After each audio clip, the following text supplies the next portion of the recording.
नमस्कार दोस्तों, Ambala breaking news में आपका स्वागत है। और इस वक्त हम शंभू बॉर्डर पर मौजूद हैं और यहाँ पर आपको बता दें कि अगर आप कल किसी भी तरह का कहीं भी, चाहे आप ट्रेन से सफ़र करने की सोच रहे हैं या हाईवे से सफ़र करने की सोच रहे हैं, तो कल का दिन आप सफ़र को टाल दें, क्योंकि कल किसानों ने पूरे भारत बंद का आह्वान किया है और उसके मद्देनज़र रेलवे यातायात के साथ साथ हाईवे भी ब्लॉक किए जाएंगे और बाज़ारों में भी अपील की जा रही है कि दुकानदार भाई भी जो अपने कारोबार बंद रखें। क्या कुछ किसानों की रणनीति होगी, क्या कुछ प्लानिंग है, किस तरह से ये बंद को सफल बनाया जाएगा, उस पर बातचीत के लिए भारतीय किसान यूनियन के नेता हमारे साथ मौजूद हैं। जिला प्रधान मलकीत सिंह यहाँ पर है। मलकीत जी, क्या कुछ कल की रणनीति है, क्या टाइमिंग रहेगी, लोकेशन क्या रहेगी जहाँ पर बंद किया जाएगा? कल की टाइमिंग और लोकेशन पूरी तैयारी है पूरे भारत में, और अम्बाड़ा में हमारी तैयारी है। शाहपुर गांव में रेल भी रोकी जाएगी और रोड भी रोका जाएगा, और अम्बाड़ा दूसरी जगह है कड़ासन नैनगढ़ में, जो पंचकुला हाईवे उसको रोकेंगे, और तीसरा स्थान है मुलाना में। मुलाना में 3 जगह कल हमने रोड जाम करना है। तीनों जगह की हमारी तैयारी पूरी है, पूरी तैयारियां हो चुकी हैं सवेरे 6 बजे से और कल शाम के 6 बजे तक। सर, बाज़ारों में भी अपील की जाएगी कि दुकानें बंद रखी जाएं, क्योंकि आह्वान भारत बंद का है, सिर्फ चक्के जाम का नहीं। बाज़ारों में हमने सब जगह अम्बाड़े में अपील कर ली, सबको बोल दिया भाई कल एक दिन के लिए हमारे लिए बंद रखो और हमारा साथ दो। सब ने कहा है हम बंद रखेंगे एक दिन। पूरा व्यापार मंडल, आड़ती सब हमारे साथ हैं। मलकीत जी, आप दिल्ली आते जाते रहते हैं। 26 जनवरी को ट्रैक्टर परेड हुई, उसके बाद एक दिन चक्का जाम हुआ और तीसरा ये बड़ा, हम ये कह सकते हैं, ओकेजन होगा जब किसी तरह का बड़ा स्टेप उठाया गया है। इस दौरान सरकार की तरफ से कोई बातचीत नहीं हुई, आप लोगों की तरफ से कोई प्रयास नहीं हुआ। क्या माना जाए कि आखिर किस तरह से लड़ाई ये ख़त्म होगी? लड़ाई जारी है, कल बंद का आह्वान है। इसके बाद फिर कोई जो संयुक्त मोर्चा जो आदेश देगा, हमने तो उस पर चलना है, संयुक्त मोर्चे के आदेश पे। ये इकल्ले का काम नहीं है, पूरे भारत का काम है, पूरी जथेबंदी है, पूरे देश में आंदोलन आज जोरों पर है। हर रोज आंदोलन बढ़ रहा है, कम नहीं हो रहा। गुलाब सिंह जी, कल काफ़ी युवा भी शामिल होंगे धरने में, चक्का जाम में।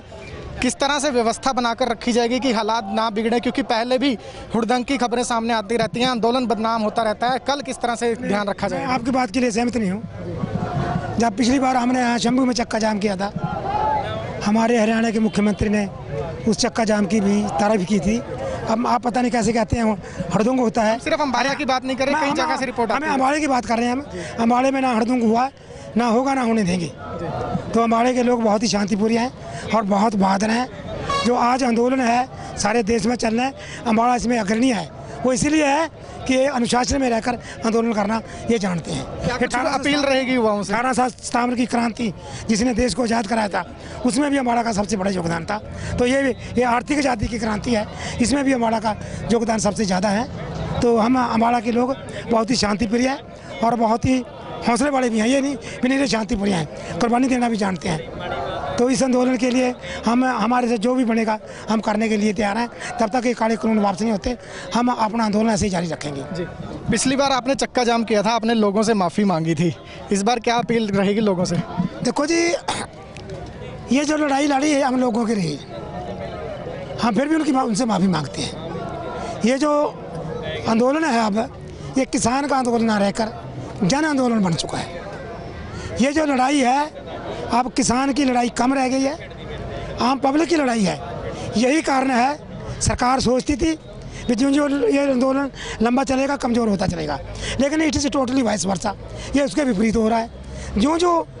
जो हमें डर था, हमें भी डर था भी ऐसा हो सके, हमारा डर दूर हो गया, सरकार का वहम दूर हो गया, हमें हौसला हो गया यार हमारा आंदोलन तो बढ़ रहा है, मजबूत हो रहा है और सरकार घबरा रही है। ये हम तो सोचते थे ये आंदोलन कमज़ोर पड़ जाएगा, लेकिन आप देख रहे हो यहाँ कभी आपने इतना पहले रश नहीं देखा हो जितना अब है।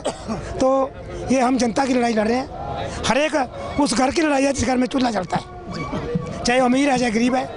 तो अगर ये 3 कानूनों में अति जरूरी वस्तु अधिनियम अगर ये पास हो गया, देश के लोगों को 3 जून की रोटी खानी मुश्किल हो जाएगी। ये जितनी भी अति जरूरी वस्तुएं हैं जिनके बगैर आज ज़िंदगी बसर नहीं हो सकती है, ये पूंजीपतियों की त्योरियों में चली जाएगी, उनके गोदामे में चली जाएगी और वो अपनी मर्जी से इसको महंगे दामों पर बेचकर जनता के खून पसीने की कमाई को लूटने का काम करेंगे। मलकीत जी, एमएसपी की आप लड़ाई लड़ रहे हैं। डिप्टी सीएम दुष्यंत चौटाला का आज भी बयान आया है कि फसल का एक एक दाना एमएसपी पर खरीदेंगे और 48 घंटे के अंदर पेमेंट होगी, अगर नहीं हुई तो 9% ब्याज के साथ पैसा देंगे। अभी कहने को तो नहीं, कुछ करवा लो। अभी पीछे जीरी का पैसा कितने दिन बाद आया, वही सरकार थी वही आज है। अब तो सीजन है और डंडा अड़ा हुआ पूरा दिल्ली से, अब तो जो मर्जी करवा लो। हम तो करें पूरे देश की एमएसपी खरीदो, हमारे हरियाणा की नहीं पूरे देश की एमएसपी गारंटी मांग रहे हैं हम। भी उसकी गारंटी का कानून बनाओ, जब हम इनको मानते हैं। रतनलाल कटारिया अंबाला आते हैं तो वो आप लोगों के सामने हाथ जोड़कर जाते हैं कि बख्श दो मुझे। कई बार हो गया उनका विरोध, वो कहते हैं कि हम आप लोगों के साथ खड़े हैं। उन्होंने अभी पीछे बयान दिया था कि आप वो समय याद कीजिए जब गन्ने की पेमेंट को लेकर बीजेपी के लोग आपके साथ बैठे थे। कटारिया को क्या कहना चाहेंगे? ये विपक्ष में होते हैं ना, जब कल विपक्ष में आ जाएंगे ये भी बैठने लग जाएंगे, फिर इनको सब याद आ जाता है। किसान आज सरकार में है, आज किसान इनको याद नहीं है। कटारिया ने क्या किया कि सेंटर का मिनिस्टर है, वो भी तो बोल सकता है। कह रहा कानून इतने अच्छे हैं, हमारे को बता दे एक बात आके कानून में हमारे सामने बैठ जाए, बीच में एक बात सफ़ेद है, पूरा कानून काला है। तीनों काले कानून है। जब तक ये वापस नहीं होते ये आंदोलन खत्म नहीं होगा और इनका निकलना बढ़ना ऐसे ही बंद रहेगा। पूरे हरियाणा में जहाँ भी ये जाएंगे इनका विरोध होगा और आने वाले टाइम में इनको पता और इससे भी बड़ा सामना करने पड़ेगा अगर जल्दी नहीं कोई का समाधान हुआ। जी, तो बिल्कुल अगर आने वाले वक्त में बीजेपी नेताओं ने सरकार की नहीं, किसानों की नहीं सुनी तो विरोध लगातार बड़ा होता जाएगा और कल सुबह 6 से लेकर शाम के 6 तक भारत बंद का आह्वान किया जा रहा है। तो अपील भी की जा रही है कि आप लोग अगर व्यापारी हैं, दुकानदार हैं तो सहयोग ज़रूर दीजिए, क्योंकि ये लड़ाई सिर्फ किसान की नहीं बल्कि उस वर्ग की है जो इन दिनों देश में अपना कमा रहे हैं, अपना खा रहे हैं और कड़ी मेहनत से खून पसीने की कमाई से अपना गुजारा कर रहे हैं। अपडेट लगातार देते रहेंगे, जुड़े रहिए हमारे साथ। हमारे Facebook page Ambala breaking news पर, हमें यूट्यूब पर भी सब्सक्राइब कीजिए और अंबाला ब्रेकिंग न्यूज़ के मोबाइल ऐप भी डाउनलोड करें।